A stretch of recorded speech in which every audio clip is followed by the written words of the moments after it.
ओम नमो भगवते वासुदेवाय। जय श्री कृष्ण भक्तगण।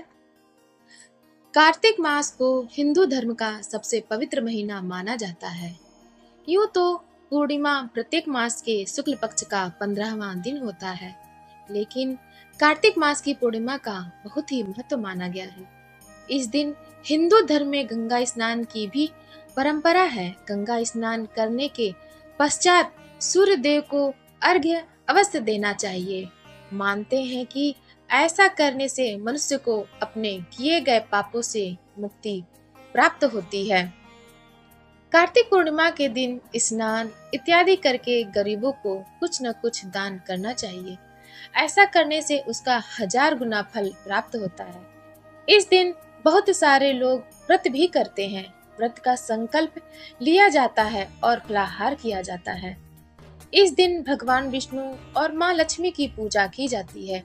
कई जगहों पर भगवान श्री कृष्ण के विग्रह की पूजा की जाती है। इस विशेष दिवस पर भगवान शिव की भी पूजा करने का विधान है, क्योंकि उन्होंने आज के दिन ही तारकासुर नामक राक्षस का वध किया था। इस दिन सूखे मेवों का प्रयोग करना बहुत अच्छा होता है। फलाहार में सिंघाड़ा इत्यादि लेना चाहिए। कई घरों में इस दिन आटे का मीठा चूर्ण भी बनाकर प्रसाद चढ़ाते हैं। चावल या मखाने की खीर का भी प्रसाद चढ़ाते हैं। कई घरों में बिना लहसुन प्याज का साधारण भोजन भी बनाकर खाते हैं। कार्तिक के महीने में उड़द, मूंग, मसूर, चना, मटर, राई खाना भी वर्जित बताया गया है। कार्तिक मास के पवित्र महीने में मांसाहार का सेवन नहीं करना चाहिए। कहा जाता है कि कार्तिक माह में भगवान विष्णु पानी में रहते हैं। चलिए सुनते हैं कार्तिक पूर्णिमा की व्रत कथा। एक पौराणिक कथा के अनुसार तारकासुर नामक एक राक्षस था। उसके 3 पुत्र थे, तारकच्छ, कमलाक्ष और विदुनमाली। तारकासुर बहुत ही बलवान था। उसने धरती व स्वर्ग पर अपना आतंक मचा रखा था, जिससे परेशान होकर देवताओं ने भगवान शिव से उसका अंत करने के लिए प्रार्थना की। उनकी प्रार्थना सुनकर भगवान शिव ने तारकासुर का वध किया। इससे देवता बड़े प्रसन्न हुए।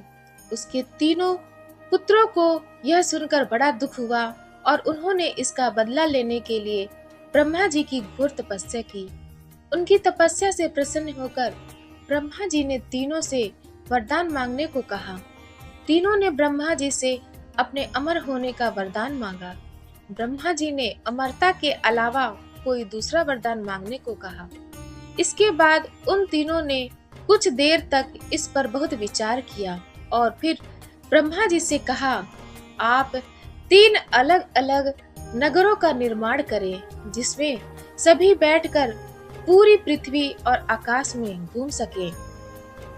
1000 साल बाद जब हम मिले तो हम तीनों के नगर मिलकर एक हो जाएं। जो देवता तीनों नगरों को एक ही बाढ़ से नष्ट करने की क्षमता रखता हो, वही हमारी मृत्यु का कारण बने। उन सबकी नजर में यह एक असंभव कार्य था। ब्रह्मा जी ने यह वरदान दे दिया। ब्रह्मा जी के निर्देशानुसार मैदानों ने उनके लिए 3 नगरों की स्थापना की। तारकच्छ के लिए सोने का, कमला के लिए चांदी का और विदुनमाली के लिए लोहे का नगर बनाया गया। तीनों ने मिलकर तीनों लोकों पर अपना अधिकार जमा लिया। इंद्र देवता इन तीनों राक्षसों से बहुत भयभीत हुए और भगवान शंकर की शरण में गए। इंद्र की बात सुनकर भगवान शिव ने इन दानवों का नाश करने के लिए एक दिव्य रथ का निर्माण किया। इस दिव्य रथ की हर एक चीज देवताओं से बनाई गई थी। चंद्रमा और सूर्य से पहिए बने। इंद्र, वरुण, यम और कुबेर रथ के 4 घोड़े बने। हिमालय धनुष बने और शेषनाग प्रत्यंचा बने। भगवान शिव खुद बाण बने और बाण की नोक अग्निदेव स्वयं बने।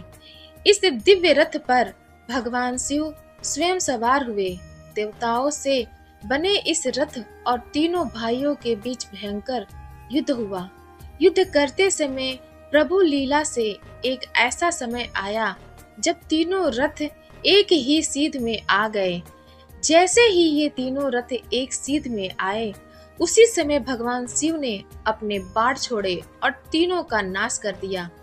इसी वध के बाद भगवान शिव को त्रिपुरारी कहा जाने लगा था। कथा अच्छी लगी हो तब आप हमारे चैनल सनातन कथा संग्रह को लाइक करें, शेयर करें और सब्सक्राइब करें। धन्यवाद।